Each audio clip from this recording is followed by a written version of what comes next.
Oh, yes, it is Anthony Rivera here with you, talking about all the news and happenings surrounding that team from Queens, the New York Mets, alongside my good friend, Matt Ibanez, host of Til Mets Do Us, co-host of Til Mets Do Us Part. Let me correct that. I don't want John coming after me, but this for me is episode, I think 152 or 153 of the Subway to Shea podcast. And for you, Ibby, since it's this collabo, I don't know what number you're at right now. 151. 151. We're right there. We're right there. Perfect timing. But this is a collab between Subway to Shea and Til Mets Do Us Part. I know when we were talking about doing this, I was like, oh, let me get you on the show after you're done. I know you got a crazy day. And we said, why don't we just collab and do it all at once? And it just makes so much sense. So hit your social. Oh, yeah, you hit your socials. I'll hit my socials. Take it away, my friend. Oh, of course. Thank you so much. And I'm very excited, obviously, to do this collab, but also excited because last time we did this, which is the start of the season, I know that you were a little bit busy that day. You were pulling like triple duty, and no pun there with Tone if he shows up triple duty there. But I know that I wasn't able to hear my favorite line from Ant, which is talking about that team from Queens. So I finally got the line there. So I'm very happy that I got that. And yeah, I'm pumped up, man. And obviously shout out to everyone here. This is going to be on both channels. We're live right now. So if you're over on the Til Mets side, as always, thank you so much for being here. Make sure you like and subscribe to the channel. It goes a long way with helping us, grow as a show. We're about 21 subs away from 800. So please do so, and that'd be great. And I keep on talking about this giveaway that we're going to do, and I will do it. Believe me, I will. It's just been a little bit hectic on my end, but eventually I'm going to pump that out, and you guys are really going to enjoy it. But yeah, as always, follow me on Twitter right here. Follow John on Twitter when he decides to come back. Follow the show on Twitter. All the socials remain the same at Til Mets Do Us Part. But yeah, let's. There's a lot to talk about when it comes to this team. There's a big second half in front of us, and I'm pumped up to talk about it with you, Ant. Let's do it. Absolutely. And if you don't know my socials already, let me put them on the bottom for those who are watching. If you're listening, you can follow the Subway to Shea podcast on X, Instagram, and TikTok at Subway to Shea. You can follow me at Ant Rivera 86 and subscribe to the Subway to Shea podcast on Apple Podcasts, Spotify, and YouTube. I think I'm at 445 or so subscribers. So I appreciate all of you guys. Make sure you like the video. You know what? Come into my video, like mine, then go into Ibby's video and like Ibby's. It helps us both out. It does help. Subscribe to both. It helps everyone out. And I see we finally got Twitter on your end working. I saw when I started the video, there was some issue. I don't know what happened, but I need to have X Premium to be on the Twitter and have my Twitter access going on. And we lost Ibby there. He'll be back with us shortly. But right now, you can only find my stuff on the YouTube. At some point in time, I will get us back up and running on Twitter. Now, before we get Ibby back, just want to shout out 37 of you. Ibby's back. 37, Ibby. 37 people in the house right now. Shout outs to Duran Rivera, Douglas Barnes, Armand is in here. I think I see Patty in here. Patty in NYC. Hopefully I'll see you, Patty, at the Brave series next week. Rosie K in the house. And we got a lot to talk about. So let's get right into everything that's going on. Let's talk about the Mets. The second half coming up. They're 3 games over 500 at 49 and 46. They hold a wild card spot. I think they're a half game behind the Cardinals, if I'm for certain. And then they are 3.5 or 4 games behind the Braves and a half game up above the Arizona Diamondbacks, as that's when the last time I saw the standings on Sunday. A lot went on in the first half, which I did on Sunday, and I talked about, and I'm pretty sure you talked about last week. So we got to talk about this second half and what's going to happen with the New York Mets. All-Star week is over. Those hideous jerseys are gone, which now I think we're hearing that they might be thinking of going back. Rob Manfred getting a little sense to him, and maybe we'll see. Yeah, maybe we'll see every team wear their jersey, but I want to get your thoughts on what was said at the All-Star game with Pete Alonso and him talking about not wanting to leave here, wanting to stay with this team. You know, we saw him at the Home Run Derby and all that stuff. We'll talk more about later about him staying or going as the show goes on. But I want to get your feel for Pete Alonso right now, because although the stats are kind of there, you know, he's got 18, 19 home runs. He's got 50 RBIs. The problem for me is I need LFGM Pete back. Yeah. And I'm not seeing that. It seems to, and I talked about this with the guys at Mets Evening Brew, which is tomorrow. Yeah, we did last week though, but we talked about how I don't want to say he feels corporate, but it kind of does. It feels like Scott Boras kind of got into his head a little bit, and he's too professional right now. Like everyone talks about in the media, and like if you listen to the radio stations, how goofy Pete is and how, you know, I love Goofy Pete. I want Goofy Pete back. Like I said, I want LFGM Pete back. Bring him back, AB. How do we get him back, man? I mean, everything that you just said is spot on, because it doesn't feel as weird as it sounds, because what he has 8, I think he leads the team in home runs. He's got 18. The stats are fine. They're not the Pete stats that you would think in a walk year, but it's still enough for right now. But it still feels as though with all the good that's been going on with this team, it almost feels like he's not here, which is very weird to say, because look, Lindor's been on fire, Nimmo's been on fire, Vientos has stepped up big. We know what Francisco Alvarez, who is the heartbeat of this team, provides. Like, you would think with this team doing what it's doing that Pete would be a big part of that. But for me, and it seems like for you as well, it just feels like he's here, but he's not here. And look, what you said before about, you know, the loving of New York and things of that nature, we can talk about that more later.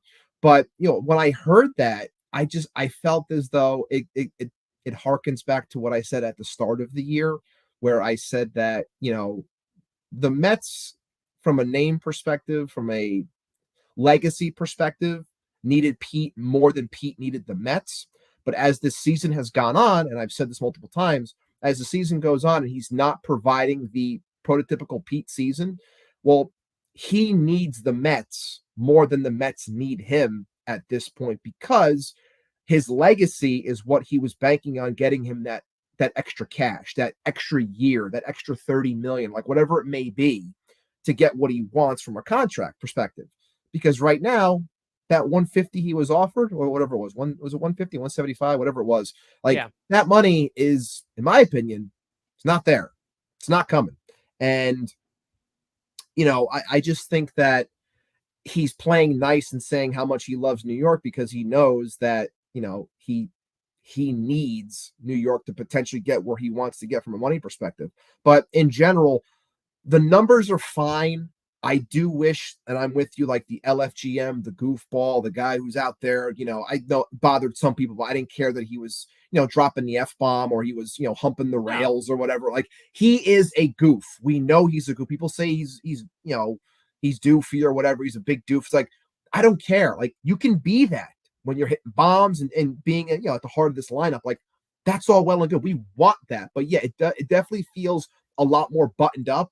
And when you try to, you know, button up a guy, it looks very awkward, very weird, almost. And you know, I know we have some wrestling fans, and I know you appreciate wrestling too. And like, we got some fans in the chat right now. I know Armand's a big wrestling fan.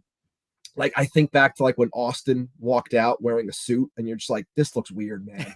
And like, it doesn't look right. Like, this isn't Stone Cold. We want Stone Cold in the Daisy Dukes, you know, in the cutoff, stunning people. It's like that's kind of what I feel with Pete. Like, he's got the suit on right now. It's like, nah, man, you should be like in a cutoff, looking doofy as hell, and just you know, hitting home runs. His homers are sick. Like, that's Pete. That's what I want. And it feels like he's trying almost too hard right now to be that, instead of just like allowing it to happen.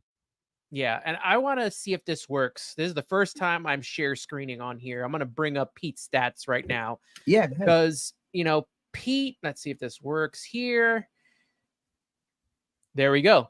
All right. Beautiful. So Pete is batting .240 right now. 19 homers, 51 RBIs, got 2 stolen bases. Good for him. And a 773 OPS. You know, a lot of people talk about the fact that he is not clutch, which This year, probably true. But in years past, he has had some clutch moments. He has had some big moments in his career. But you look this season, you look at this right now, the last 7 and 15 days, batting 220, batting 214. He's been struggling to get some consistency. Even though he gets his sporadic homers and stuff like that, the consistency is, where the problems come for me. And you look at him with the bases loaded, batting 111, runners in scoring position, batting 222 this year. I'm trying to see what else that I like to use here. Late and close in games, 128. Oof. So, it really does lend to a lot of what the fans talk about, and some of the fans who are the doom and gloomers want to hear, because they want to be right. And I admit it, they're right this year. He hasn't been clutch, and it's not only him continuously swinging at those pitches low and away, those sliders that have killed him his whole career. Now there's pitches right down the plate where he's swinging and missing, and that's the concern to me when I look at Pete Alonso. And you even look at him at the home run derby. And I know people were making fun of him. He didn't get past the first round. I didn't really care. I'm not into All-Star Week. Yeah, it doesn't matter. I'm not into All-Star Week like a lot of people. Before you get to your point, like when you were watching him, and I saw his entire round. I sat there, I watched it. That was like one of the main things I watched. But to me, at least, I looked at a guy that was, and look, maybe he just couldn't get into a groove. It happens, whatever. But to me, for a guy who always talks about how much he wants to do it, he looked disinterested, and he just looked uncomfortable. Like it's like absolutely, I couldn't wait for it to be over. Almost like that's the way it came across to me. That's definitely the word I was thinking of. Uncomfortable. It's not the Pete we're used to, right? No, I mean, he was so into it the first 2 years that he won, and then even the year that he lost, when they tried doing the three in a row. Where he lost. You remember he was lifting weights in the back. My favorite gif is the one with him with his eyes closed, getting ready to go. And then, just this year, it's not the same. And Mrs. Subwaytoshea, who you know very well, she said after last year, there was a point in time where, you remember the Mets went on that run. I think Francisco Alvarez had big home run. Pete had a couple of big late inning home runs to win a couple of games. And on TV, he didn't say LFGM, but he said the whole thing out, right? And it went on TV. And I think he got criticized for all that stuff and all that in the media. I don't know if Buck said something to him or the front office said something to him. Ever since then, he has just he's been quiet. He's been reserved. You just don't see him he's not humping the rails. Like, I don't care. Do what you got to do to get the best out of you. If you got to hump the rails or whatever, go ahead, man. Have fun. Do it. Queens baseball is not baseball in the Bronx. It's not suits. It's not shaved faces. It's none of that stuff. It's the have fun, be goofy, be you, do you. So I'm just concerned, not the fact about this whole contract situation, which I'm pretty sure is playing a big part in it. Yeah. I just want Pete to enjoy playing baseball, and it just doesn't feel like it. Yeah, I mean, I'm seeing some great comments over here too. I'm just going to rattle some off because I'm scrolling through. I love Armand here saying how he's comparing Pete to Rick Vaughn in Major League 2. I thought that was a good shout right there. That was a good one, Armand. Douglas Barnes saying he misses skies out, thighs out, Pete. Like little things like that, and it's like, and obviously Paul Rivera riding in on his horse over here saying how Alonso knows he and his agent misread his value, definitely affecting him now. And of course, people saying how the contract in general could be weighing on him. And look, we've seen this before. From Mets perspective, at least when it came to Michael Conforto as well as others. But, everyone always assumes that, when you're in that contract year, everyone's like, this is where they're going to play big. Not everyone is Aaron Judge. Not everyone plays out at an incredible rate to get an extra 50, 60, $100 million thrown onto their contract because they went insane. Like sometimes it weighs on you too much and you press a little bit, and it's clear that that's showing. And I think it was Good Fundy's Brian over on X talking about comps when it came to Pete, and just saying how, when you look at his numbers, they're, the WAR and the overall numbers in general have been trending downward over the last 5 years. It started at a higher point and now it's getting lower and lower. How do you project that out? Look, I don't know how much the guy looks into this stuff, that being Pete, if he's just going out there and just trying to play the game. But I think you hit the nail on the head when you said that, ever since that LFGM, like that let's fucking go moment, it's not the same guy. And I don't know if it's like, I don't want to comp it to like Jake, where it was like people always felt that Jake didn't want to be here. Maybe like Pete starting to show like, maybe I don't want to be here. Maybe I'll say the right things, but I really don't. Like, I don't want to equate it to that, because I do think Pete likes New York. I do. I mean, he said so. He said so during his presser at the All-Star game. But like, then again, like, I have to now take that at face value, because Noah Syndergaard said the same thing. And everyone else who has signed, any of these homegrown guys that have signed somewhere else, have also said the same thing. So I am kind of, I guess, immune, or, I just don't feel anything for whether these players stay or go. Like, if they have to trade, I don't want Pete Alonso to go. I like Pete Alonso, and I want him to be here. Yeah. But if they do trade him, and that leads to them being a World Series champion at some point, then we look back and it's just, okay, they had to do what they had to do. Like, I can't hold on to these guys anymore, because like, it hurts. Right? Hurt. It did. Him. It did, because you thought he was going to be here forever. And like, I'm the same way. Maybe it's, call it, just maturing more, or not wanting to continuously wait. I know I preach patience a lot, and patience over panic and things of that nature, and trusting the process and things like that. But at the same time, it's like, yeah, I like these guys. I want them to be here. You grow an affinity for them when you watch them and you sit with them and you watch them all summer or whatever. They're always there with you. But yeah, I'm with you. It's like, look, if they get rid of him or he signs elsewhere, it's like, all right, on to the next. Like, I think as I've gotten older, at least I think you can attest to this as well. Like, you cheer more and more for the front of the jersey. Like, you always do, but it really becomes a lot more prominent and pronounced, I think, as you get older. Because I think, when you're a kid, you love players because you want to assimilate and be like players when you're playing the game and things like that. But I think now it's like, hey man, this is what I rep. Like, this is what I want. If they're here, great. If they're not, I'll root for the next guy that's in there, and hopefully that is the proper player to bring this team to the level that we wanted to get to. Yeah, and that's why I've come accustomed to not buying player jerseys from the current crop. I save my jerseys for the 86 guys, Piazza, right? Those guys I will buy the jerseys for. And maybe once, if Alonso finishes his career as a Met, maybe that's the next one I get, or maybe it's a Lindor, or even Brandon Nimmo. Let's, we'll see what happens as we move forward. Shout out to Yuki Matsui in the chat. Yuki. Shout out to where is it? Papa Swing Things, and that's our guy Key from Shea and Sons podcast. Acknowledge. One's up, baby. One's up. Appreciate you, everyone in here. We got 54 in the house right now and growing. Beautiful, so let's keep this moving along here. I'm going to bring up the stats also for the entire season. Also, this is a good chance to look at the WAR for this team. And you look at where Pete Alonso is right now, and he is 12th, I think, in WAR at a 1.1. I mean, he's really low. Like, that's how you know Pete is not right. He should be definitely a top 5 player in that category. Agreed. But as you see, the top 2 guys at the lineup, Lindor, as well as Brandon Nimmo. And look who's number 3, everybody. Mark Vientos, baby. Unbelievable. Hashtag Tone was right. Hashtag Tone was right. Got to give Tone his flowers for that one. Always.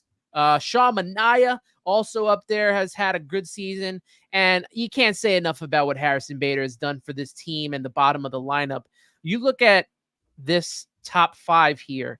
2 of these guys are in the bottom of the lineup, which we have struggled to produce a decent bottom of the lineup for about, I want to say 3-4 years right now. And the fact that these 2 guys, you could throw Francisco Alvarez in there as well, because sometimes he gets, when they do the different lineups, he's at the bottom there. And, I'm surprised that Quintana's this high, but he maybe over the last couple of weeks because of what Francisco Alvarez has been doing with him, he's gotten hot. And my guy, Jose Budo. I mean, he's also your guy, Jose Iglesias. Like Jose Iglesias. These two guys right here, man. I had petitioned for them all. Look, for anyone who doesn't know, like me and Ant, we throw messages at each other every day. We talk nonstop. And I said to him at one point, I was like, when he was pushing so hard for Jose Iglesias, I was like, and this was like when the Mets were bad. Like this was May baseball. It was bad.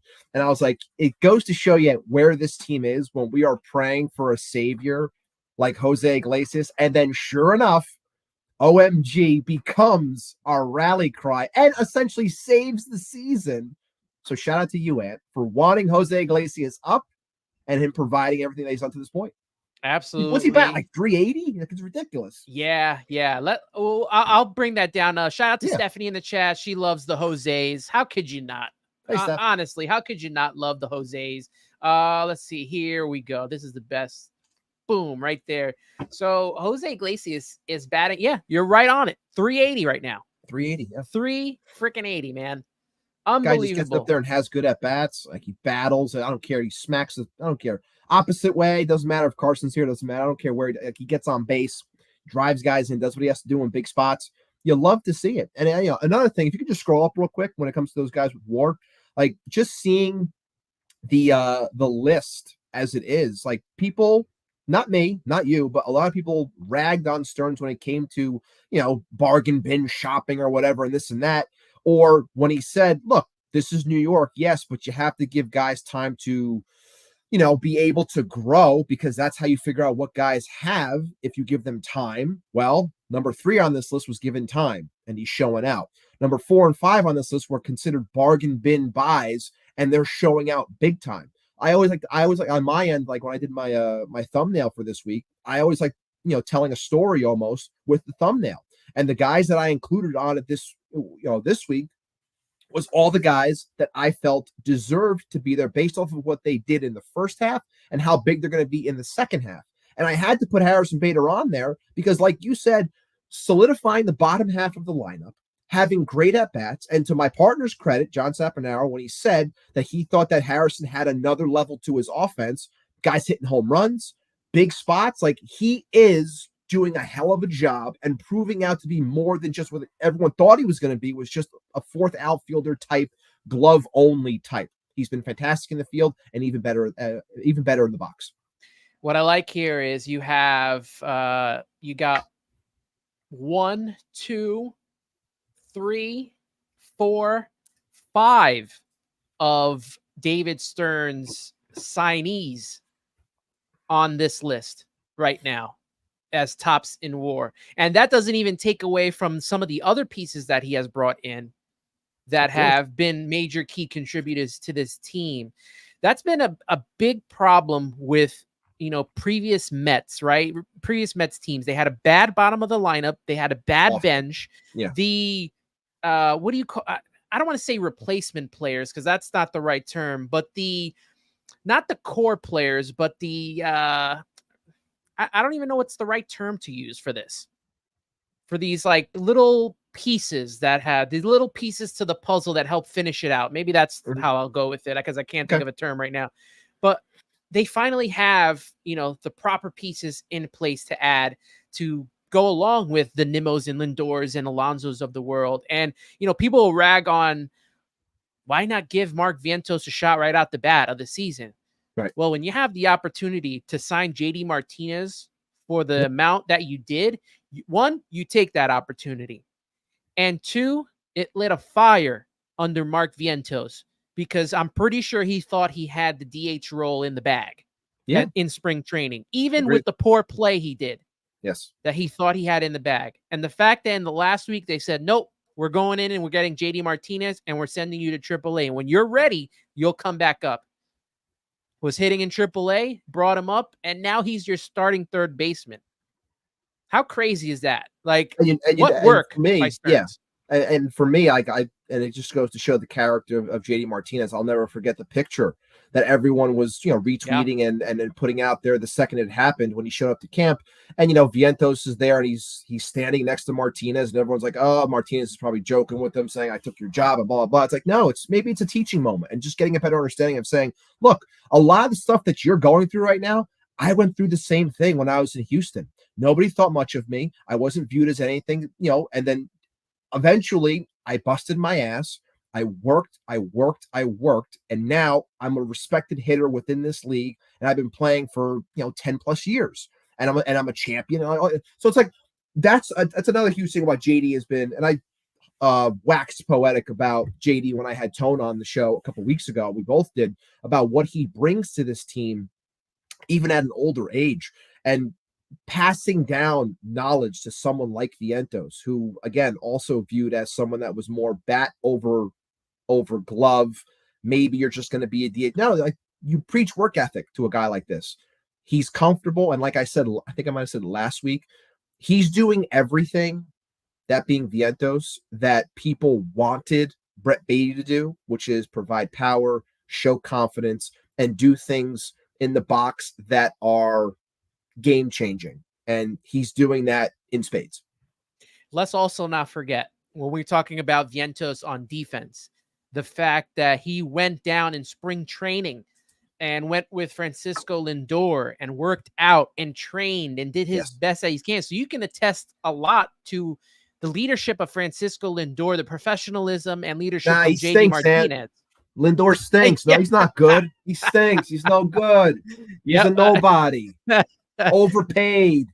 Douglas Barnes saying JD Martinez is that kind of leader. You're spot on. There was a comment here from Rosie K. I think that Vientos starting in the minors made him hungry. Absolutely. We agree with that. And Junior Swingman coming in the clutch like Harrison Bader. Complementary players. That's the word I couldn't think of. But thank you for that, Junior Swingman. I appreciate that. Yeah, looking now as you go down this lineup here, obviously we know Pete Alonso really needs this big second half. You got to look at a player as well, like Jeff McNeil, only batting .216. I mean, we have to. He's not going anywhere. I know. Unless they surprise us with some type of trade at the deadline. And which I don't think they will. I think it's going to be McNeil. It's going to be, Jose Iglesias splitting some time. And you know what? I don't mind it, honestly, because I don't want Jose Iglesias to be overexposed by playing so much. Yeah, I feel like that's something that could happen. And to throw Jeff McNeil in there at some points, fine. See if he can get going, because he's still got years in the contract. And if you're going to trade him, it's going to be for peanuts, because he's not worth much right now. It's not worth anything. Yeah. Outside of being a utility guy, he's not going to get you much. Right now, this stats right here, 216, 591 OPS, 5 homers, 24 RBIs, that is backup utility stuff. That is what Zach Short was supposed to provide, or Joey Wendell. And that's what Jeff McNeil is providing right now. OPS plus of 71. Look, I don't want to turn us into a McNeil rant or bashing him. There's plenty of other shows, Mets Weekly, that would be able to destroy. I'll say that for Carson, to destroy Jeff McNeil. But yeah, I mean, you see what he is now, and this is why I don't know if it will happen. If we'll see Luis Angel Acuna at some point, just to see something different. Maybe better defense as opposed to McNeil's at second, and provide some speed to the bottom half of the lineup. I know that Acuna is just the last name for many. I'm not saying he's his brother, because he's not. He doesn't have the power, anything along it's nothing along those lines where I think that's why I want him to come up. I just want to see if the kid can provide something. That's all. And maybe I think he has the best shot out of anyone that's down there, not named Beatty, coming up again.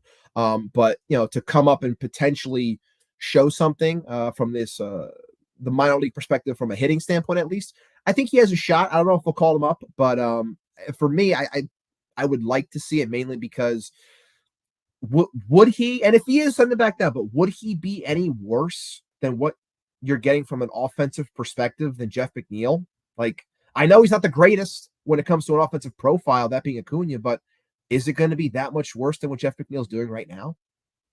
Yeah. Yeah, I mean, it's a fair question, you know. Yeah, and that's I'm pretty sure that's also the reason why too that Brett Beatty is now starting to play second base. I mean, Jeff McNeil has to worry a little bit about this. You got Acuna getting ready to come up. You got Brett Beatty starting to play second base. So there's no wiggle room for him. Douglas Barnes says Iglesias is a career 280 hitter. Do we really have to worry about overexposing him? Maybe a small regression, but maybe that JDM effect has helped to take him to the next level. I say, why have 280 when you can have 380 in the time that he plays? And to the point that Douglas is talking about with JD Martinez, you know, the change in his overall OPS down to AAA when it came to the weighted bat and the stuff that he was learning from Driveline and you know, the effect that it had on the hitters. Again, stuff like that matters. And you know, I agree that, you know, he's a 280 hitter. But, you know, at the same time, he's a little bit longer in the tooth. You know, I'm still with you, Ant, when it's like, I don't want to put him out there every day because, you know, then you could start showing your age a little bit. And I think, you know, the role he has right now, I think it works. I think it's fine. Is it frustrating for us, especially in our chat, when, you know, he goes 3 for 5 with a home run and then the next thing you know, he's benched the next day for McNeil? Yeah, it's a little frustrating. But at the same time, it's like, you know, you're playing the long game here. And I think protecting him, you know, does go a long way as well. Jerome Rivera says it's funny that both Pete and the Squirrel had big years in 2019 and 2022, but have struggled since then. And those two guys are probably the two most important pieces that need to get themselves right as we head into this second half. You look at the rest of the lineup here. I'm not really too worried about Francisco Lindor and Brandon Nimmo. I feel like they have found their rightful place at the top of the order. Just needed to be switched. That's all. You just need to switch the two, and they are good now. So hopefully that continues. Obviously, there'll be slumps here and there, but hopefully that continues with those two guys. I'm not worried about JD Martinez. No. I want to see how Mark Vientos, especially Francisco Francisco Alvarez, translate to the second half, especially power-wise. I feel like we really haven't seen Francisco Alvarez power-wise. I know he's only been here for a short time, still with the hand injury. Who knows if that's affecting him at all? But he is hitting for average. So, I'll take that in a heartbeat. He's batting 296 right now. I'll take that. 844 OPS. Who wouldn't take any of that right now? And absolutely. And look, and the crazy thing is we've been, subscribing to the idea of Alvarez as a pure power hitter because that's what he was in the minors. And we were told how much of a butcher he was behind the plate, but he is making a huge difference for this team when it comes to being behind the plate and helping this staff, whether it's getting the most out of the bullpen, stealing strikes, stealing strikeouts, helping this staff in general, turning around Quintana, things of that nature. But yeah, I think the offense will come. And this is also part of the rigors of a long season, especially like you just said, coming off of an injury. It's going to get there and he'll get hot and the power will start coming. And I think he's a guy that's going to be someone that hits home runs in bunches where it's like he'll hit 4 or 5 home runs in a week or something like that. Small things like that. But, he is doing a fantastic job overall, but I'm with you. I do want to see some of those balls start flying over the fence. And I think they will. Yeah. Harrison Bader, I'm not worried about him. He seems like he's just made for New York. He played well in the Yankees, and now he's kind of taking it to another level here with the New York Mets, and I like what I'm seeing for him. He's got the beard now. It looks better. He's got the beard. Sevy's got the beard. They're loving the beard. That's all we need. You got. I can't grow a beard, but you got the beard. Like you guys are doing better because you got the beards. That's what it is. You look at the bench. Tyrone Taylor. Even though he's batting 228, he's played great defense. He's had some clutch hits himself. And the only guy that I'll get into the guy that I'm worried about, but Luis Torrens has been such a blessing. Like we finally have that backstop, not only that can hit, but plays amazing defense. How many guys he's thrown out in his short time here has just turned this team around. I hope it wears off on Francisco Alvarez, who still kind of struggles a little bit throwing runners out at first base. I mean, at second or trying to steal, whatever. Yeah. But Luis Torrens has been spot on. And it feels like we have some sort of a bench mob now here with Torrens, and you talk about Tyrone Taylor, and you got Jose Iglesias coming off the bench as well. The only guy that has not. And I'm shocked that he's still on this team, honestly. And that's DJ Stewart. I know that he had that 2 good week span, which he got into a contract. Good for him, but not good for the Mets because he's not really produced, man. It kind of, do I say kind of worse than Vogelback? Or is that like it's a different kind of bad, right? It's a different type of bad because at least Stewart swings the bat. There's the huge difference there. But I'm with you, like, and we could talk more about like when it comes to potential trades and people that we might be eyeing when it comes to a potential replacement, whether it's in-house or out. But for me, if you want a lefty bat, I can't subscribe to the idea of DJ Stewart anymore. It's not there. And I've said that about players before on this team during this season, and they've gone off. And please, DJ, if you're hearing this, go off, man. I want you to do well. I want you to provide something. Like, we want you to, but if you're asking me right now, it's like, yeah, that's if you're talking from an offensive perspective, a weak link. I'm going to the bench and I'm picking him out and I'm saying we can do better here. We can do better. And then, of course, the conversation could be had whether that's in-house or out. But I think that they can find someone that can do a much, much better job. That can, much better job than DJ Stewart, and really, solidify this team even more. Because I think offense is still going to carry this team. Because, whatever they end up getting or not getting during the deadline, because pitching is going to be, the topic for many teams, because a lot of teams are still bunched up and they're all going to be trying to get people. You still got to be able to score runs, and you're going to keep on cycling people in and out. So if you can give me another bat that can cycle in, that's better than putting DJ Stewart batting 5th on a given day, you got to do it. Yeah. And I'm not saying that, we're top baseball experts, we're baseball fans. We're baseball fans, yeah. We're podcast boys. Like some people like to think, but you just look with your eye. You do the eye test, right? Yeah, we all knew Jose Butto had to be in this lineup, in this pitching staff. We all knew that Jose Iglesias needed to be up here, and I could tell you right now that I did not want to re-sign DJ Stewart once I saw him go back to the norm in September. I did not, and. He's here and good for him. I'm glad and I'm happy for him. And I'm going to root for him like you. I want him to succeed. Do it, yeah. But the fact that he has an option and we have not sent him down at all yet, that's, I don't know. I don't know. I feel like we could have given, Andrew the Rhino his he wanted Luke Ritter up here. Why not give that guy a chance?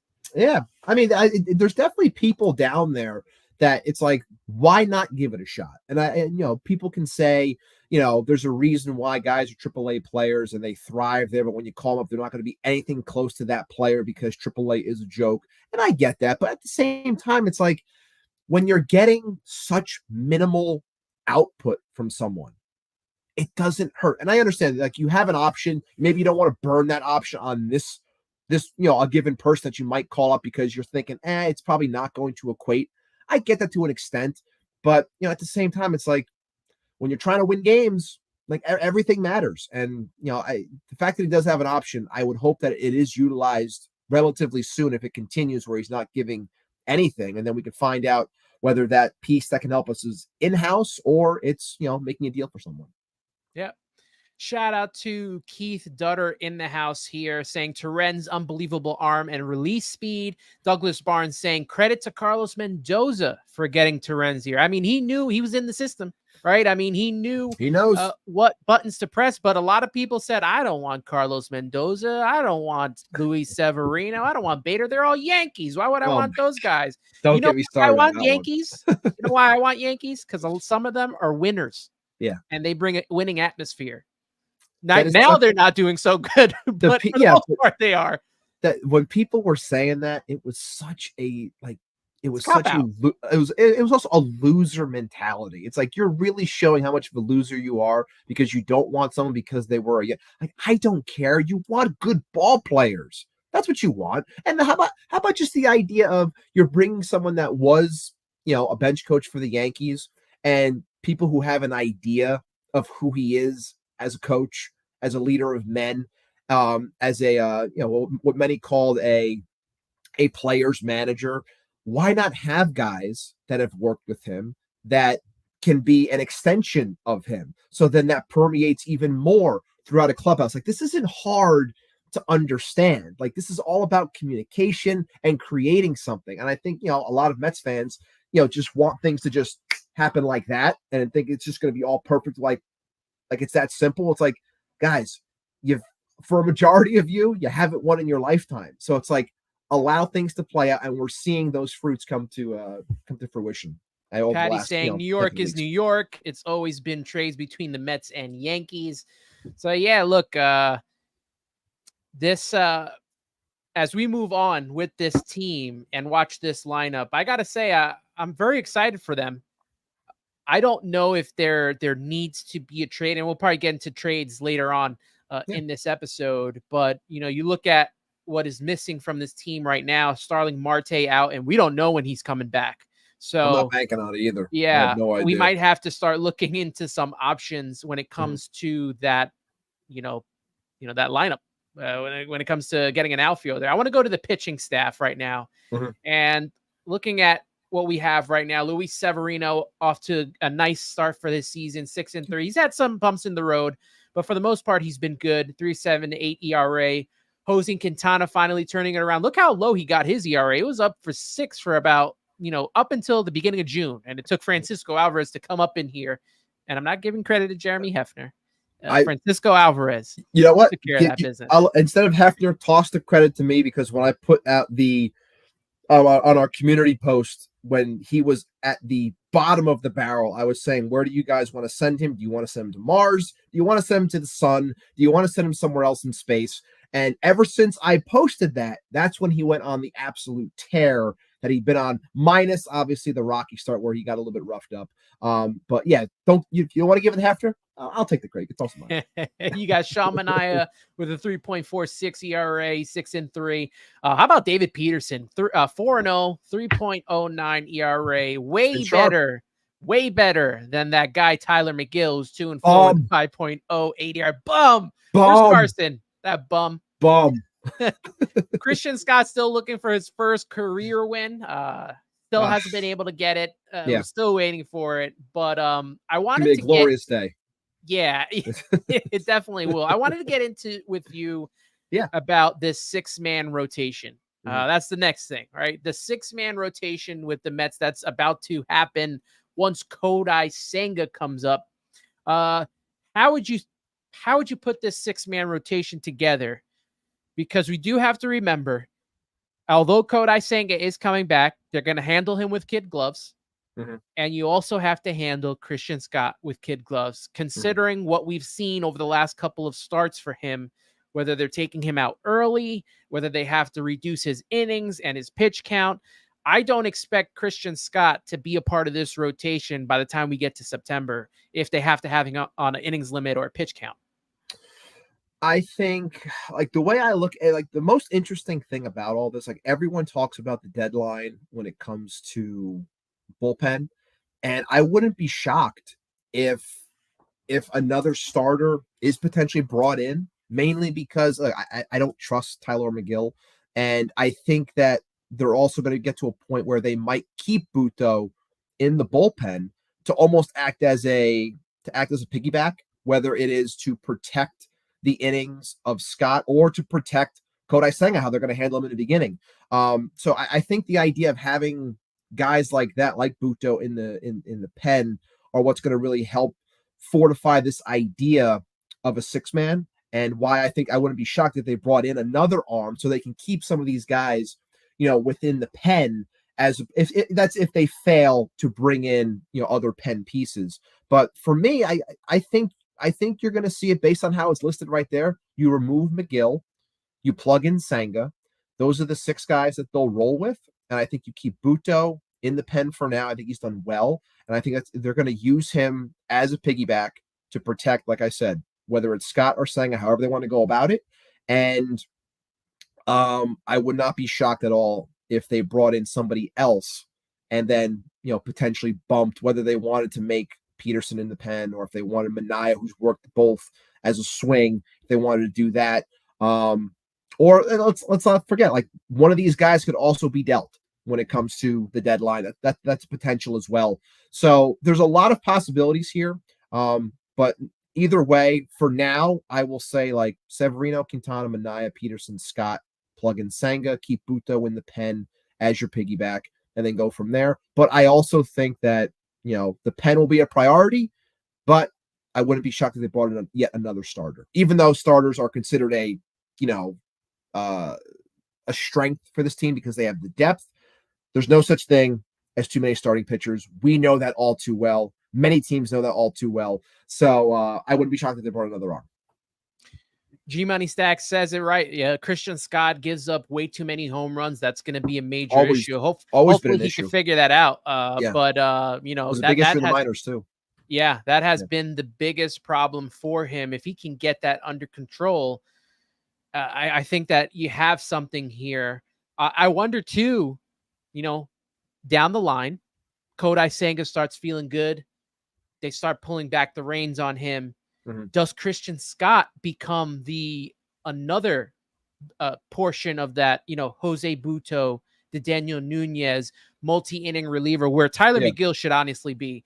Because, you look at the way baseball is changing now, right? Mm-hmm. Pitchers are not going unless you're an elite starting pitcher, right? You're not going 5, 6 innings, 7 innings.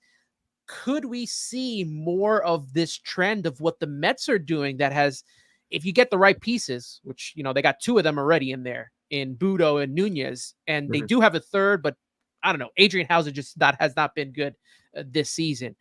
But could we see there be more of this type of, because they're also not going to add more people to the roster. Like they're not going to expand the roster during the season. I don't know if that's something that has to be in the CBA or whatever that has to do.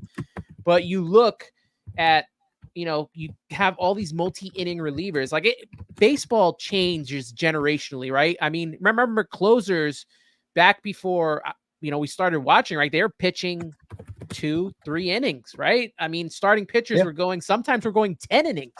So I wonder if this possibly is the trend, because you have Daniel Nunez, Budo, Hauser, Reed Garrett when he returns, pitches multiple innings. You could do it with Tyler McGill, Sean Reed Foley. He's another guy that could possibly pitch multiple innings. When you get to the lefties, that's where that doesn't really happen too much. Right. But I wonder if this could be a possible trend that the Mets start of having relievers pitching multiple innings like in the old days. Yeah, and I think it's something like this is all about, managing the stress of your pitchers and trying to do anything and everything to keep guys as fresh as possible. Like they talk all the time about, making guys, whether it's from the offensive side, versatile, having versatility. And again, now maybe adding said versatility to the bullpen where it's like, well, we can have these guys that can go a couple of innings here and there. And then it allows us to, not have to depend so much on the ones that we know have that blow up potential. And I think we all know who we're talking about when I say blow up potential, especially this season. So seeing less of guys like that and allowing Buto to go 2-3 innings here, Nunez 2 innings here, like whatever it may be. It's I don't want to say it's makeshift or like figuring things out. I guess it's kind of figuring things out on the fly based off of what you have. And I think Stearns does a great job when it comes to building pens. So whatever he wants to do from a building perspective, I think based off of his track record and what he's done to this point, at least he's trying his hardest to bring in fresh faces and find something that works to show that he's still trying to win. You got to trust David Stearns. I'll also say Joey Lucchese's back in AAA. So if the Mets ever decide to utilize him at some point, he wasn't going to give up that money. That's for sure. So maybe we'll see him. I know there's been a lot of talk in the chat about, what the Mets could do during this second half and at the trade deadline. Armand saying, has Acuna played the outfield in the minors this season? If he has, maybe they can call him up and play him in right field and keep Taylor on the bench as the 4th outfielder and get rid of DJ Stewart. Rosie K asking, Mets should be in the market for a right fielder. And Duran Rivera saying, how about Jesse Winker to play right field instead of DJ? Now, that leads me to our next topic. the trade deadline, news, rumors, whatever is going on with this trade deadline. Not saying that there's anything active right now. We do know that the Mets made one move in bringing in Phil Maton to help out the bullpen. We'll see how much there. Yeah, we'll see how much he can add to this. And you know, we always have to link up when a lot of these big announcements, whether it's a coaching change or a bullpen piece, we always link up for that. That's the sign I know that we need to do another collab. Yeah. But we talk about the needs for the Mets coming into this trade deadline. Obviously, bullpen, right? Number one. Yes, number one. Possibly a starter. Is also on that list. And now you look at an outfielder. I would have said before Marte got injured, if Marte was healthy, I think the lineup is pretty much as good as is, especially knowing what we're getting from Mark Vientos and Bader and Alvarez. I would leave the lineup as is, even with Jeff McNeil there. But the fact that Marte is going to be out, we don't know how long he's going to be out for, may need to go in and get an outfielder. And I kind of agree with Duran Rivera with going after Jesse Winker, because not only can you get him, but you can pry away one of those good bullpen arms that the Nationals have and try to figure out a trade there. And I just want to get Jesse Winker on the Mets so we don't have to face him again. I put some notes down since I knew we were going to be talking about, some potential targets. And I have been since he was in Cincinnati and then went to Seattle, didn't do so hot, then they got rid of him. They kind of fell off, but I'm a fan of Jesse Winker. And yeah, it sucked watching him always come here and just destroy us, that he continues to do it. And, obviously Mets fans always think, well, he stinks against everyone else. He's only good against the Mets. He'll come to the Mets and he'll stink. No, but for me, I think, and it could be, and I said this in our chat too, he might be like the prototypical vibes guy and not like this. I'm not saying he's going to come in here and be a star. I'm not going to say he's going to come in here and bat fourth. That's not what I'm saying. I think going after him, I think he is attainable too. And I know it's always difficult because a lot of times the Nats don't want to deal with us, and everyone thinks automatically because, they didn't want to give us Juan Soto. That's a different story. But if you give up, a solid piece, you could get it, because look, they're cashing out on a 1-year deal. And Winker having a decent season. They're cashing in so they can get out from that. So they can get something in return, whether it's like a Mike Vassell type in a deal. So I'm all about the vibes that I think Winker would bring. I think Mets fans love him. I think he loves messing with Mets fans too. I think he fits, and it's a lefty bat. It's a lefty bat that I think can do a lot better than what you're getting from DJ Stewart. So yeah, I'm all about adding somebody like Winker at the deadline. And I do think, even though it is the Nats, it's definitely something that can be attainable if that's what Stearns chooses to do. You're on mute, Dan. Of course I am. I'm trying. It's always one time a show. It's always one time a show. I'm always muting myself. And it sucks too, because even though I'm doing this share screen, I'm doing it from my little laptop. I don't have the multiple screens where I'm trying to get everything. So this is the first time I'm doing this shared screen stuff. Yeah. Trying to have us, and we're small in one screen, and then I'm trying to go through the other screen, and it's hilarity on my end. I want to go to a tweet that Wardy put out, because he put top 5 targets. I don't know if you saw this today. I retweeted it on my page, but he put the top 5 targets that should land in Queens. And I thought this was a pretty solid list here. So I'm going to bring that up here. Sure. And he had, let's see, there we go. There that goes. Boom. Top 5 Mets targets, according to Wardy. Tanner Banks, left-handed pitcher. Obviously, we know the Mets need a left-handed pitcher because as who put it up here? I think it was... Who put it up here? Was it G Money Stacks? Not G Money Stacks. Oh, Rosie K. Jake Diekman cannot pitch for us any longer, and I'm in agreement with that. Got to figure out a way to get someone in here. So you look at Jake Diekman on a rocket is now an evergreen tweet forever. Yeah, you got to keep that one. Apply. maybe that gets a video at some point with some good voiceover. Hint, hint. Tanner Banks, left-handed pitcher. Tanner Scott as well, the closer in the. Is he still the closer of the Marlins? I think he is. Yeah, so that's another option right there. You got Garrett Crochet, although I think he's on an innings limit, so that's something to be, maybe it works out for. That's a future move, for Crochet is also very It's a very, very, very pricey type of move. I don't know if Stearns will go there, but it would cost a lot. These two right here. Obviously, Jesse Winker, one. Eric Fetty. Let's talk about Eric. Let's talk about Eric Fetty. Let's do it. If any of you were watching, I think it was it before the season? I think it was definitely before the season began, during the, I guess, free agency time. It was like November. It was a very special Subway to Shea and Sons podcast where I was with the guys from Shea and Sons. And there was the rumors, I think you broke it to us. I did, yes. Ivy, that there was a possibility of Eric Fetty joining the Mets. And we were like, what? Eric Fetty? Why Eric Fetty? And why did you guys ready to sign off? Right? And then right as we were, 45 minutes. That sparked another hour of podcasting just to talk about Eric Fetty. And it didn't work out. And obviously, because of all that, because of us ragging on Eric Fetty for an hour, of course, he's having a great season, or a pretty good season down there or up there in Chicago. Man, I can't believe I want to trade for Eric. And we talked about starting pitching, right? Yeah. Like, obviously, the Mets aren't going to get like a big name. They're not going to land one of these big type names. They're not going to trade their prospect pool. Mm-hmm. But to get a guy like Eric Fetty from Chicago, that's something that could work. And that could something, if we can get a guy that eats innings a la Bartolo Colon, right? I mean, you had all the youngsters coming up, Harvey, DeGrom, Syndergaard, Matz, even Zach Wheeler to a certain extent. Why were those guys so good and last so long? Because you had a guy in the anchor, Bartolo Colon, big sexy, eating innings for the team, doing what he needed to do. So maybe Eric Fetty could be some type of guy like that where, he's that innings eater and helps out this team.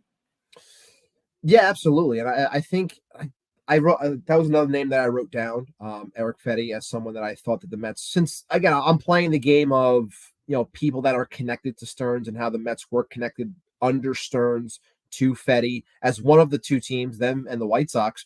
And I think just opportunity is what is the reason why he chose the White Sox, because he knew he was going to get one of those starting 5 spots in the rotation, as opposed to the Mets. It was a little more open-ended, but there's a connection there. I think it makes sense. And if you're trying to protect innings on guys, whether it's Senga, whether it's Scott, taking in another arm as opposed to depending on somebody like Tyler McGill, I think that makes a lot of sense. So yeah, I think Fetty, like when I look at this list here, I've been saying this also when it comes to this deadline, and I want Mets fans to hear this.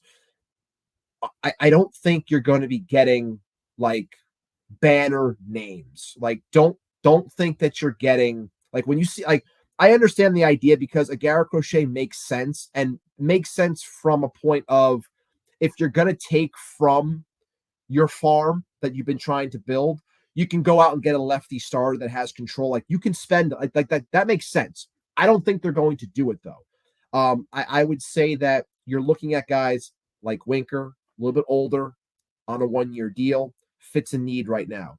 Fetty, 2-year deal, okay, would have a year after this. Makes sense for what you need now. I'm not looking at, like, I would love Tanner Scott, but I think that that's going to be one that you really have to pay up for, because I think a lot of teams that are still in this hunt could really use a Tanner Scott. So I think you're going to have to really pay up to get him, which is why I don't think he would be a guy that this team lands. So you're looking at smaller names. I'll throw out a couple right now that are not on this list that Wardy put out, which, by the way, is a great graphic. I wrote down 2 names, and they're both on the same team. And one of them is one that and a lot of Mets fans know. I think it's possible to call up Texas, depending on what they do or what they're, how they feel about, the guys that they have coming back. Are they going to be in the hunt? Are they going to try to compete? Are they going to sell off? Look, 2 older guys, both fit needs for this team when it comes to the pen, both having solid years. David Robertson makes sense to come back if that's the route that they wanted to go. And Kirby Yates is I think he's 37 years old. He's pitching. He's having a great year. I think he's on the 1-year deal also. They could, get back a prospect for a guy that's playing above his line based off of his age right now. So going after someone like that, I think Yates also has some closer experience. I think he closed when he was in San Diego, I believe. So having someone like that as a backup as well, when you want to give Diaz a break, I think someone like that makes sense. Again, older in the tooth, fits a need right now. Not going to have to give up the farm. to attain them. So that's kind of where I'm shopping and trying to think where Stearns could be going when it comes to this deadline. The first name I thought of was David Robertson. I mean, why not? I know he's another year older. I feel like loved him when he was here. I did. That's the thing. The guy knows how to pitch in New York. I want players who can play here. And Stearns David Robertson proved that. Yeah. He proved that on the Mets and on the Yankees. I mean, how could you say no to that, a trade like that? Kirby Yates, another guy that would be nice to get in here. I'm pretty sure there's some Nationals, right? You got Finnegan there. I don't know if Floro is available as well. Is it Dylan Floro? I don't know if he is available as well. I'm not sure if he is. I'm not sure about his contract. Yeah, I got to look into some of these relievers, but you know, great work by Wardy putting that list out there, and some good names that Ibby just put up there as well. But also want to talk about with you. Well, first off, people keep putting it in the chat, so I want to address it. The Mets had claimed left-handed pitcher Alex Young off waivers today from the San Francisco Giants. He's been optioned to AAA Syracuse. Don't really know too much about him. Haven't been able to read anything on him. I assume he's a reliever, a lefty reliever. And in addition to that, they have designated for assignment Tyler J. See you, Tyler. see you, Tyler. And that's how the cookie crumbles.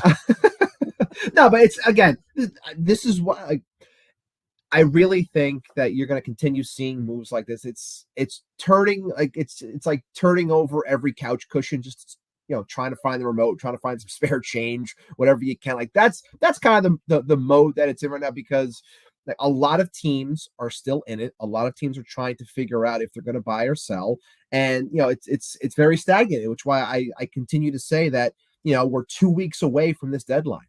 Not this upcoming Wednesday, the following Wednesday.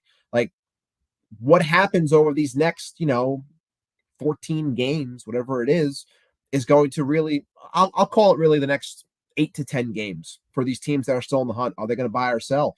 Like, that's going to open things up, and then maybe even make things possibly a little bit cheaper to try to attain. But it's going to be very interesting to see how the market develops over the next, you know, 8 to 10 games.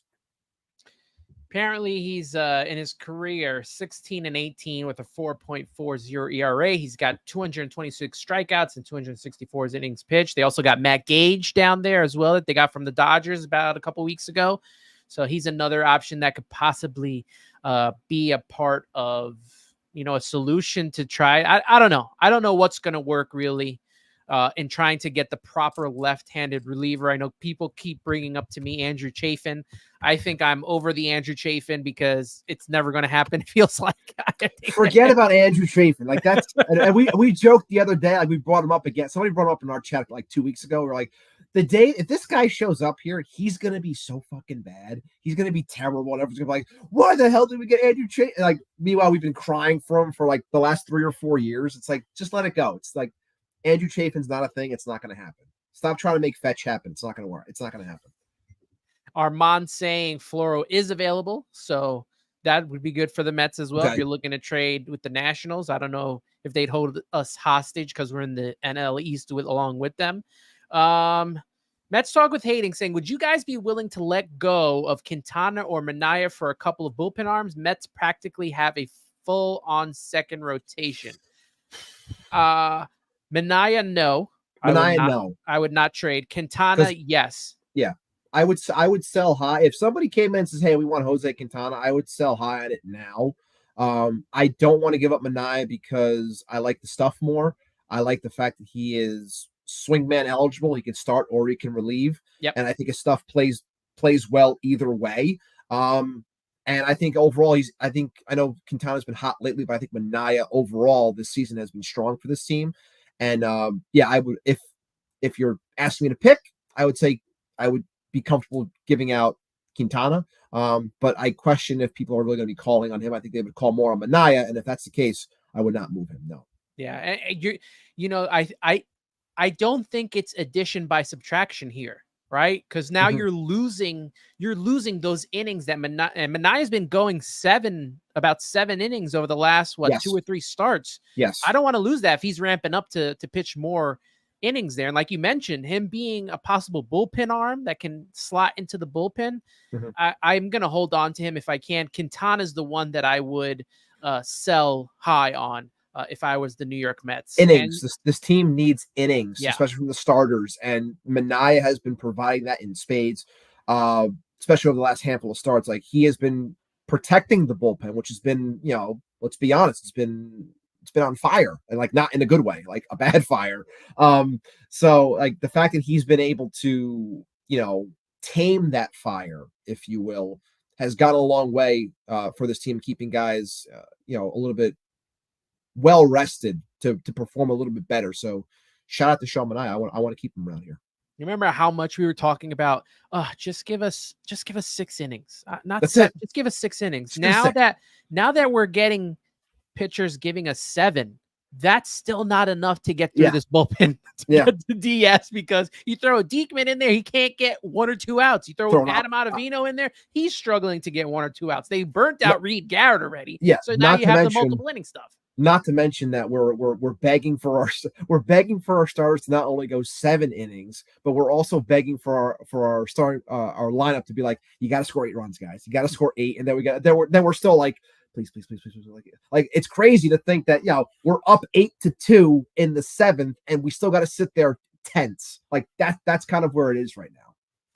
Rosie K saying the Mets have to perform well over the next 2 weeks. Their schedule is not that easy. Agreed. Yeah, totally agree. You have to. This next 2 weeks, it's Marlins for 4, which are always Yankees for 2, okay, and then Braves for 4.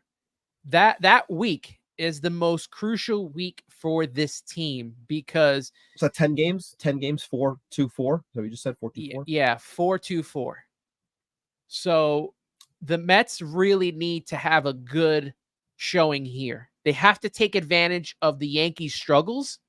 They have to take advantage of the injuries that the Braves are dealing with right now. Yeah, I mean, you got to come out hot. You have to. I think 6-4 is reasonable.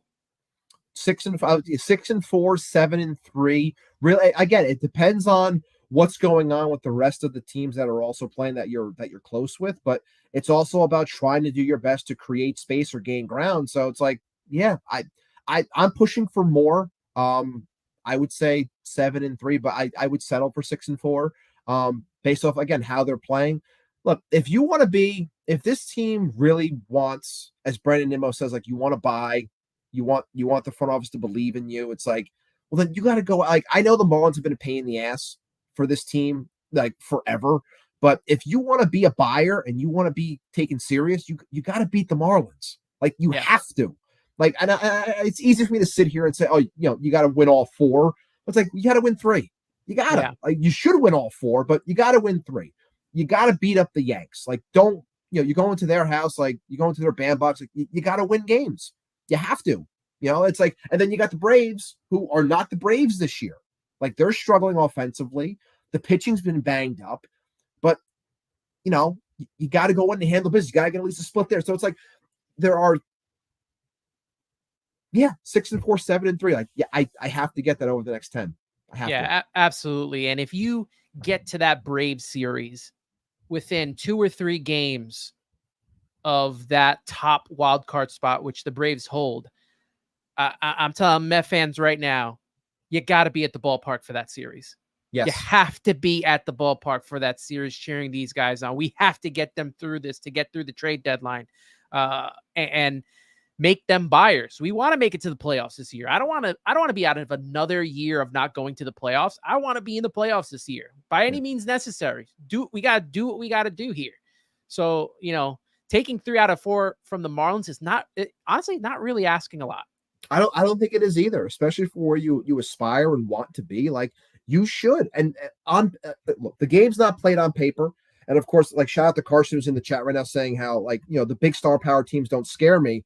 It's the scrappy mosquito style teams that, you know, are much more relaxed, and they come in there and they're just a pain in the ass. It's like, even with all that said, like, on paper, and again, not played on paper, but still on paper, the Mets are a much, much better team than Miami. Much better team. Like, you should beat the shit out of them. Like, you should. Like, so yeah, us sitting here saying, like, we want at least 3. I don't think it's asking for a lot. I really don't. No, I think 3 from the Marlins, 1 from the Yankees. But if you could sweep the Yankees at where they're at right now and kind of bury them, it's twofold there. And I know they're in a different division, but yeah, I always feel like, and you tell me if you felt this way too, I feel like the Subway Series has always been that sort of turning point in the season for either team. Mm-hmm. Like once we get to that last portion of the Subway Series, whichever team like was winning kind of took off from there, and that had a big run. So look, take care of business against the Yankees. They're struggling right now. They have no offense. You should be able to beat them. You should be able to pound on them in Yankee Stadium. I agree. And I think when it comes to those things too, it's always a confidence booster, because when things like this happen between Mets and Yanks, it carries more within media and things are said or whatever. It's like, you want to add more, you want to add a little bit more to your own ego, to your own confidence or whatever. Yeah, go into their house and beat them. Like, simple. Like, and the way that they're playing, unless they wake up in the handful of games they have before the Mets play them, like, yeah, they're down. You got to put you got to put the foot on the throat. Like, you have to be able to beat them, go into their house and win. Like, that's it. You want to be taken serious, you got to beat them. 3 from the Marlins, 1 from the Yankees, and a split with the Braves puts us at 6-4. So if they can figure out a way to get to 6-4, great. 7-3, even better. Yeah.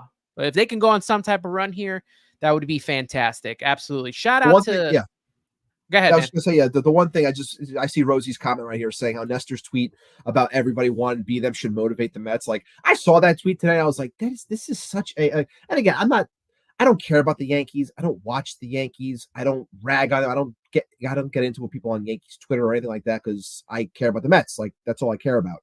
But I saw that tweet. I was just like, people want to be us and this and that. It's a privilege. I was like, dude, you sound like such a loser. Just stop. Like, it's like, because it's not even needed. Like, no one said anything. Like, but you wanted to put it out there. It's just like, it's not needed, man. Like, just don't tweet. Like, sometimes, I always say this to my students as well. Like, when we talk about social media and stuff, it's like, a lot of you have opinions, a lot of you have thoughts, yet don't always have to post about it. It's okay. You can keep it to yourself. You don't got to put it out there. Maybe he's trying to motivate the Yankees. I don't know. They need some motivation after the way the first half ended for them. Shout out 105 people in this room right now.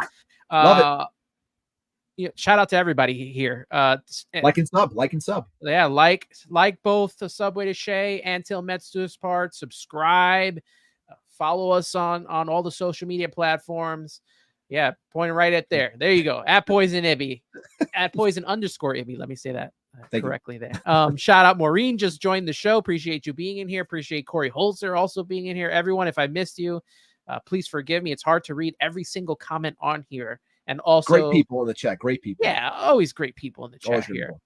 So this is what I wanted to come to talking about here. Boom. Pete Alonso, stay or going? Because I know he talked about it during his press conference that he wanted to stay in Queens. He loves being in Queens. I know I want him to stay in Queens. I think you kind of feel the same way. But like we said, if they move on, it is what it is. People in the chat, make sure you put down, because I see Corey Holzer's put it in there as well. If you want stay or go, just put it over there so we can see it, stay or go, when it comes to Pete. And I'll say this. I had been a big proponent of keeping Pete. I thought he would be playing better at this point. And look, there's still a second half to go. He could turn it on and things could change when it comes to this. I think he's going to regret not taking that extension. I think I wish I can credit the person in the chat who said it, but when you sign Scott Boras as your agent, it shows what you want. And I understand thinking that you're worth a certain amount. But when you hire Boras doesn't care about allegiances. Boras is going to get you the most money. And look, I don't care about Boras anymore because we have Steve Cohen, because look, Brandon Nimmo, like everyone who talks about like Pete and Boras, it's like, we have Brandon Nimmo, guys, and Nimmo is a Boras client, and We paid up. We got the guy, and he's going to be a Met for life. So for me, I think Pete's going to regret not taking that money. The question that I come back to is he turned down the contract of $150+ million over 7 years. He said no with Boris as his agent at the time. Would he have the balls to take less on a 5-year deal as opposed to the 7 that he was offered? So if they offered him 5 years and they said, here's $110 million, is he going to say yes to that? Or is he going to go more so of the, the Bellinger route where it's like a 3-year deal, opt out? I want to make $30 million this 1 year. Then I can see what I want to do from there. 3 years, $90 million or whatever with opt outs. Like, is he going to go that route? For me, I think it makes sense for him to stay, but I think it's really going to be dependent on how strong he's going to fight on the overall, I'll say years, on the overall years. I think the Mets will go 5 years. I think that's where the hang up is. I think he would want 7 or 8, because I think he's going to say, I'm of the Nimmo class. I want to be here that long. That's what I deserve. That's what I think I provide for this team. First basemen don't age well, but I think that 5 years makes a lot of sense. I think that's where the fighting is going to come down to. Because I don't think they have a problem giving him $25, $26, $27 million a year. I don't think they do. I don't think they want to go, paying him until he's 37, 38, 39 years old. I think they would pay him for years 30 to 35. I think that's kind of where it is right now. We'll see if the second half changes that based off of his output. I want Pete to be here. I would love Pete to hit 500 home runs as a Met. And I think that when you build this team properly and you allow Pete to just be what he is, which is a power hitter, it goes a lot further for him in terms of his overall value, where you're not depending on him to be this, he's only batting 230. Well, yeah, power hitters hit 230 and they have ebbs and flows, extreme ebbs and flows, because their job is to hit home runs. If you allow him to just be that, you'll be happy. You won't care. Add more talent. I want him to be here. If he goes, it would suck. It'd be like similar to Jake. It's like, thought he was going to be here, 500 home runs, whatever. Like, would have liked it. I want him to stay. Wouldn't be shocked if he goes. But if you're asking me to pick one for myself, I would say stay. Yeah, everyone so far in the chat is saying stay when it comes to Pete Alonso. I like what Corey Holzer had to say here. I don't want him to look back on his career and have the same regrets as Straw had. Yeah, Strawberry always talks about him regretting not signing with the Mets and going with the Dodgers. And then you hear him during the number retirement ceremony. I mean, he brought so many people to tears just talking about it and apologizing for it during his speech. He really did regret that. I feel like Pete could have similar regrets if something like that happens. But, you talk about, and I'm glad that Mets Talk with Hayden brought this up. He says, in my opinion, Boris has ruined a lot of his clients. Look at Snell and Jordan Montgomery. Look, when it comes to Scott Boras, I think that baseball has finally figured him out. And baseball, it goes in a different, owners. It's going in a different analytical direction where you're finding cheaper options and better options than, signing a guy like Snell and Jordan Montgomery, who I think are both, definitely Snell's on the IL. But Jordan Montgomery, Snell just came back. Monty just came back? was on the IL. Monty's on the IL. Snell so just they swapped. Yeah, I know Snell. Okay. Yeah. And look at how much money that they were getting. They wanted more. They wanted way more money, and they held out. And Scott Boras it's not working for Scott Boras if he's going to play that game. And when you look at Pete Alonso, obviously Scott Boras is the number one hype man for his players. But come on, saying that Pete deserves Aaron Judge money. Not happening. I mean, I know that they are similar in home runs, but Aaron Judge, he's an elite outfielder. He hits for average. I mean, it's a different person. And he got his money based on also hitting 63 home runs last that season that he became a free agent. Yeah. He was going to get more money from the Padres and from the Giants. Yeah. And decided to stay with the Yankees. Yeah. Wow. Yeah. It's Yeah, I think that baseball in general, like the bringing up like Snell and Monty, like I think pitching is a much more difficult market now because I don't think anyone, even the aces, I don't think you're going to see any more when it like I think Garrett Cole was like the last of that dying breed in terms of that type of contract. You're not going to see that. I think when you equate someone like Pete, looking at the market that just passed, like a Bellinger, where he had the shoulder issue and people were curious if he was going to get paid, and he ends up settling for what he did, not close to what he thought he was going to get. Wanted 175, ends up getting, like I said, 3 years for 60 or whatever it was, maybe 70 with opt-outs. Like, first base is not a position that is valued. It's not. And I love Pete, but like I said, like at this point, he needs Steve Cohen to just want to pay up to have the legacy, essentially, because without said legacy that he has as a Met, do you really like, and I know that there are teams that are starved for offense, but do I really think that the Giants are going to pay him $200 million? I don't. Do I think that, Houston or the Cubs, which everyone always goes to, are going to pay this guy $200+ million to go play there for 6-7 years? I don't, because he doesn't have the defensive profile of Freeman or Olsen. I don't think that anyone's going to give him that number. And if he chooses to go that route, thinking he's going to get it, you're going to be similar to Bellinger and the other Boris Clydes that have fell short over the last couple of years. Muted again, Ant. Twice. Well, here's the problem now. Here's the problem now with the muting. So there is a storm brewing outside of this house, and the thunder is super loud. So I'm trying to get that out. Hopefully, I don't lose any power. Pros pro. Yeah, I'm trying to be a pros pro here, but yeah, man. Armand's saying I'm torn on Pete because he does not play a premium position, and he is going into his 30s, and I believe the Mets have their first baseman of the future in Ryan Clifford. One thing I want to say about that is I don't want to count on minor leaguers like that. I can't. I mean, Lastings Millage. It's not fair either. No, Lastings Millage, Fernando Martinez, Alex Ochoa, the Generation K. I mean, even the 4 starters, Harvey. Like, there's been just so much with the minor leagers. Like, I thought Lastings Millage, man, was gonna be the next big thing. I'm still like, when I hear that name, it breaks my heart. And I was all about him like slapping hands with the fans. Like, I know people gave him shit back then, but I love what that. Breaks my heart about Lastings Millage? You know what breaks my heart?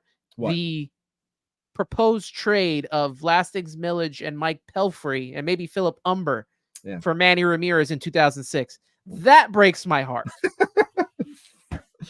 Because we needed that bat. Yeah. It is what it is. Carson saying if Boris is asking for Judge money for Alonso, I challenge him to get that from somewhere else. Go ahead. High roller. Have fun. Let me go to Frank About Sports because that's the Mets weekly crew. Their Judge OPS is 4 points higher and plays center field. Pete is not getting anywhere near that. Nice tie, Frank. Again, he's not getting anywhere close to that money. He's really again, I shout out because I love the stuff that he puts out there when it comes to breaking things down. Good Fundies Brian. Like I said earlier in the show, he broke down based off of Baseball Reference, similar first baseman and the type of contract that he might be able to fetch. And on the high end, the super, super high end, if you think he's going to hold steady over the next 5-6 years, would be like $170 million. But I don't think he's going to get that money because I don't think anyone thinks that it's going to hold up to that sense. And then when you went on the lower end, it was 4 years, maybe $90 million. That's a stark difference. It really is. And the comps that were there, they weren't bad comps, when they were talking about the likes of, Richie Sexson and looking at other guys that had similar profiles and how they petered off as they got older. It's I can see it. I can understand the argument, but I want him to be here. I would love for him to be here, and I would love for him to be surrounded by a much better lineup. So, like I said, he can just be what he is, and people stop wanting him to be what he's not. Yeah. Let me throw this comparison. Contract only. Not the same type of player, same position, but not the same type of player. So don't get me on this. But when Albert Pujols left St. Louis at age 31, 30, yes, 31, left at age 31 to go to Anaheim, who gave him the big contract. I feel like that's kind of similar. Like, is that the regret that the Mets could be on if they sign him for, and then Pujols was there for 1, 2, 3, 4, 5, 6, 7, 8, 9. They gave him, Anaheim is nuts. They gave him over 10 years.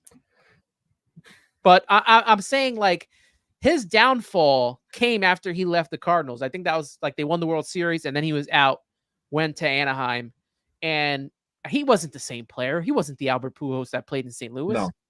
So that's my concern with, dishing out, like, obviously the years for Pete, but also the money.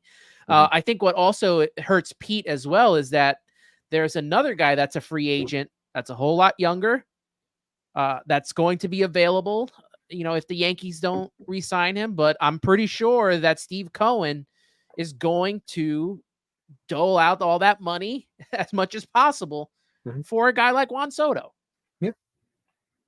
I agree wholeheartedly. And, I know people gave me shit in the comments when John asked me that question, at the beginning of the season. It's like, hey man, you got to choose. You can only have one. And I did not hesitate at all. And I was like, guys, I love you, but Juan Soto is 10 times the player that Pete Alonso is. And even if he ends up becoming a DH, he's a better DH than Pete. He's 26 years old. It's not even close. Like, it's really not. And I love Pete, but it's not even close. And I've said for the longest time that I love Juan Soto. He's like one of my, if not my favorite players. And he's a guy that would build a franchise around. So if the opportunity is there, I choose him 10 times out of 10. Well, Stephanie says you're not getting him 10 times out of 10 because she thinks he's staying with the New York Yankees. And Steph, I love you. I do.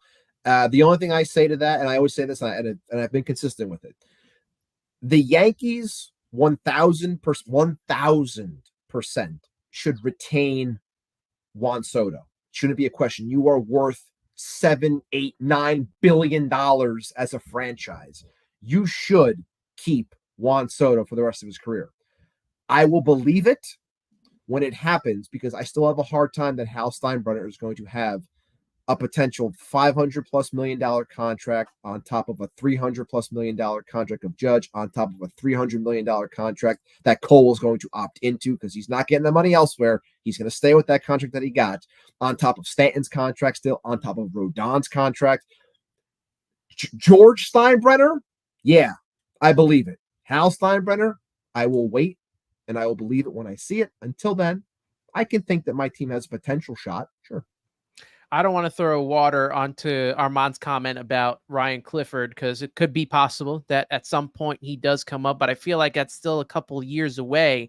I feel like Stevie Mac's comment is more of a possibility in the now, like, relevant to this year, next year, with Vientos, possibly being a guy who plays first. And I don't know, he didn't look too great the other day when he played first base, and Pete DH. Actually looks, I think he looks pretty decent at third base, if you ask me. I mean, he's improved very much, but obviously we're going to see the return of Mauricio, although I would have Mauricio at second because I like his defense better at second. Put, obviously Lindor at shortstop, Vientos at third, and I think he got something going there. Yeah. So we'll see what happens, but Vientos, that's a possibility. Definitely a possibility. I know John's been not anti that, but just like he doesn't like the argument of just assuming that if you plug someone in, like, they're going to be great moving forward. And I understand the argument, but to the conversation that we're having right now, yes, I would agree that Vientos sliding over to first is something that is a little more palatable as opposed to assuming Ryan Clifford. And look, Ryan Clifford, I usually do an On the Farm segment for the show. Ryan Clifford has been awesome for this past month when it comes to Double-A. Crushing the ball, his average is up. I think walks and strikeouts are similar. Like, he's showing legit promise. And when the Mets got him, they said that he might have been the steal of the entire deadline.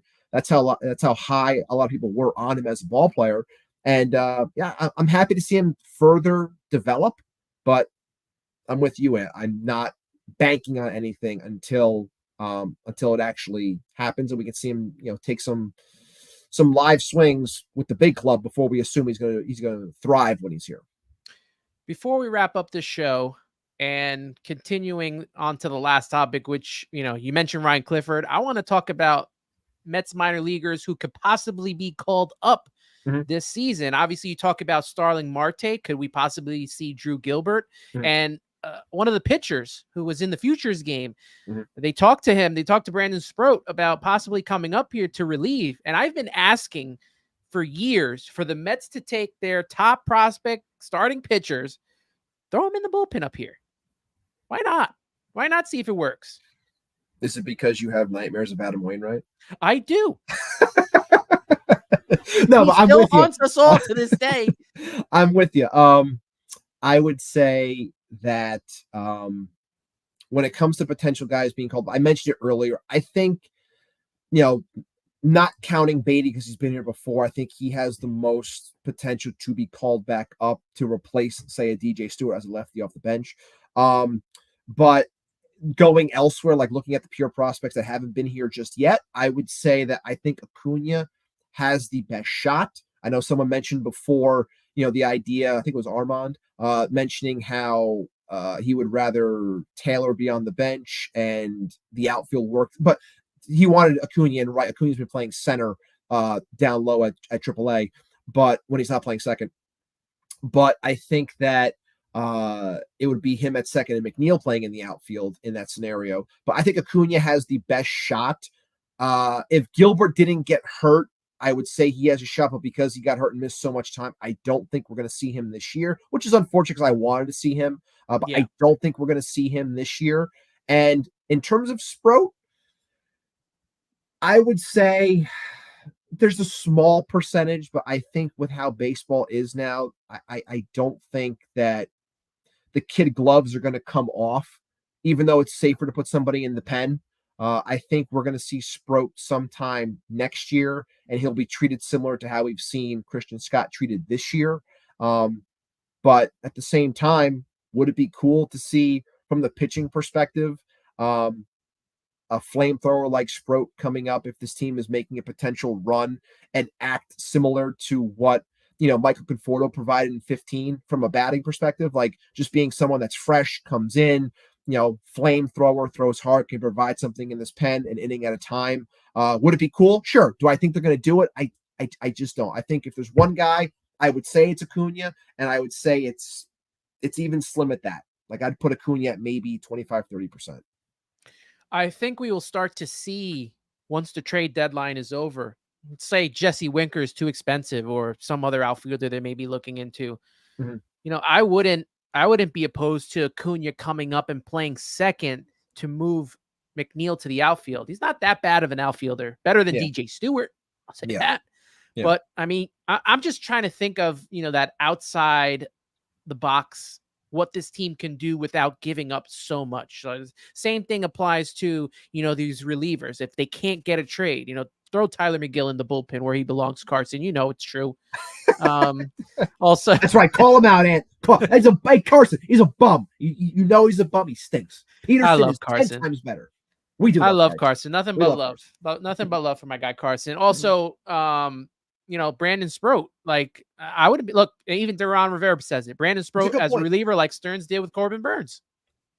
It's definitely possible. It is. I'll believe it when it happens. Look. I'm not gonna boo if it happens. I'm just trying to think from the perspective. Even when Stearns did that, like baseball has changed over the small amount of years since that's happened, about how they handle pitchers and how delicate they are about it. So, we'll see what happens. Yeah, for sure. Corey Holzer has the same thought process when it comes to the whole thing with Sproat and how Burns came up as well on his terms. I'll go Rad Dad, and we'll wrap up with this question, saying, what will it take to get Mason Miller?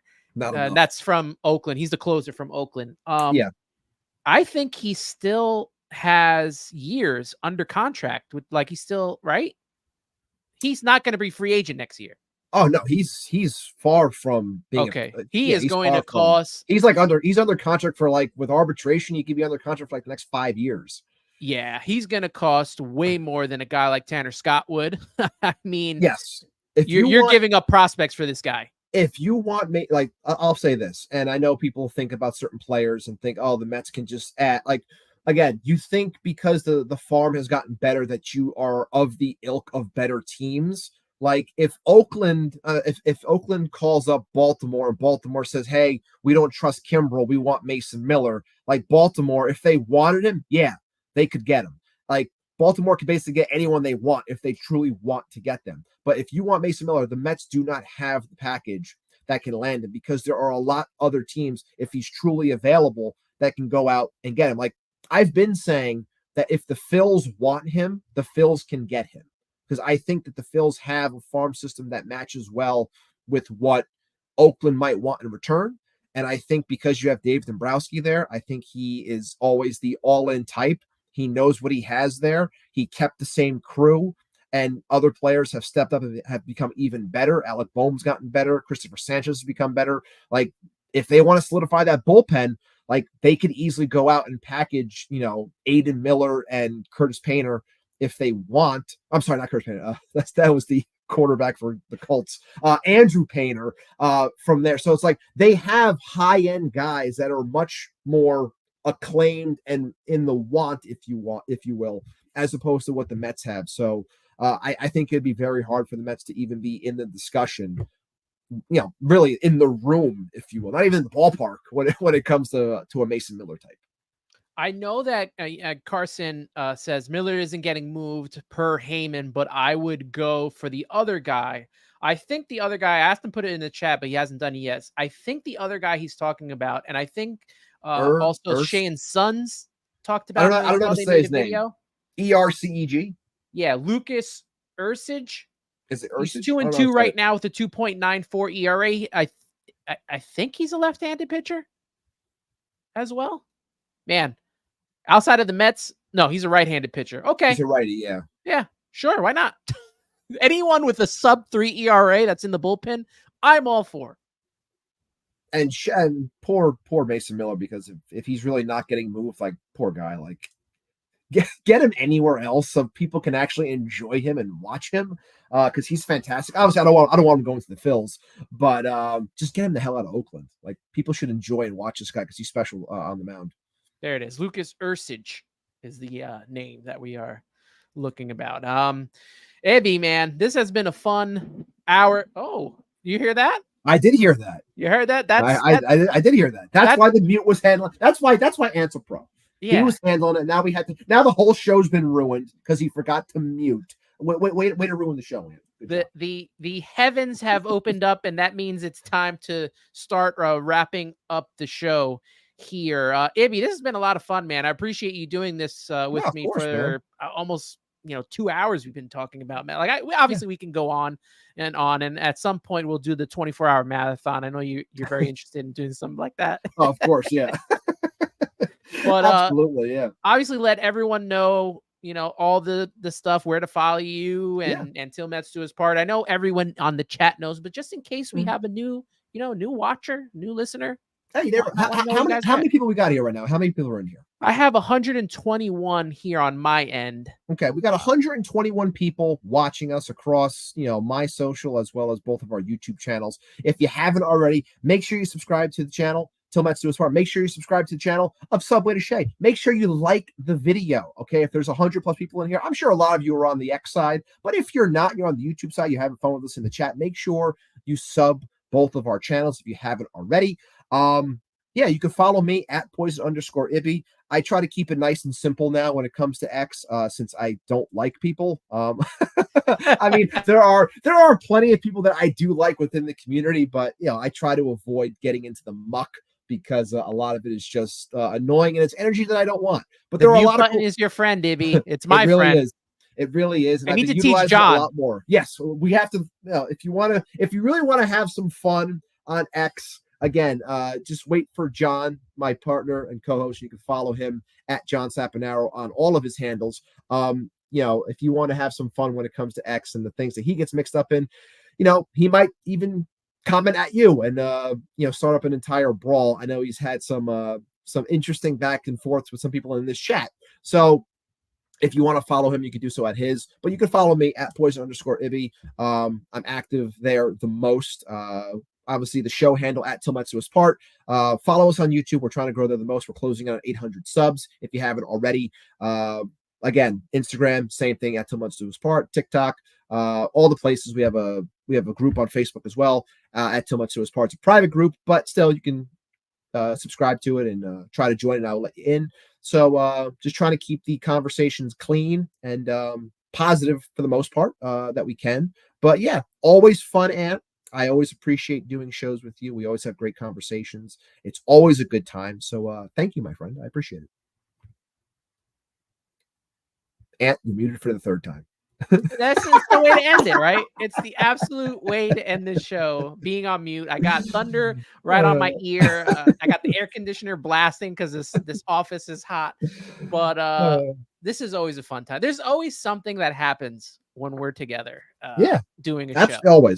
Always something fun. But with my stuff, I have my little banner at the bottom. So follow Subway to Shea on X, Instagram, and TikTok at Subway to Shea. You can follow me at Ant Rivera 86 and subscribe on Apple Podcasts, Spotify, and YouTube. My quest for 500 subscribers on YouTube continues. I'm close to 450. So help me out. Subscribe, like, subscribe. And do the same thing for Til Mets Do His Part.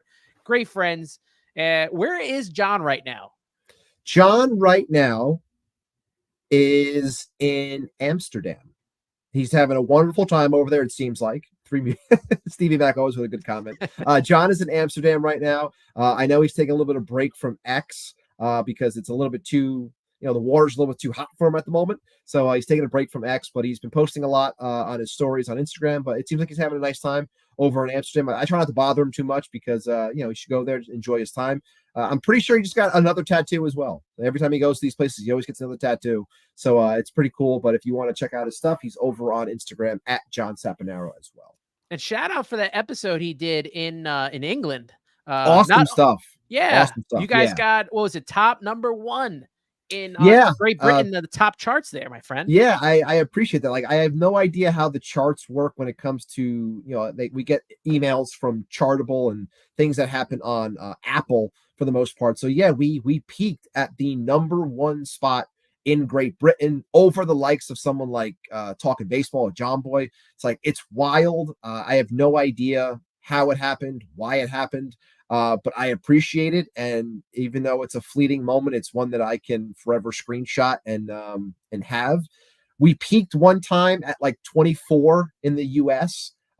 So we're clearly a lot more beloved across the pond, which is fine by me. Like eventually maybe more people will listen to us when it comes to the States, but either way, an awesome moment. And I appreciate you shouting out right there. Thank you so much. Yeah. As long as we continue to see that graphic of him as Austin Powers, you should put that, anywhere he goes. Like, where in the world is John Saponaro?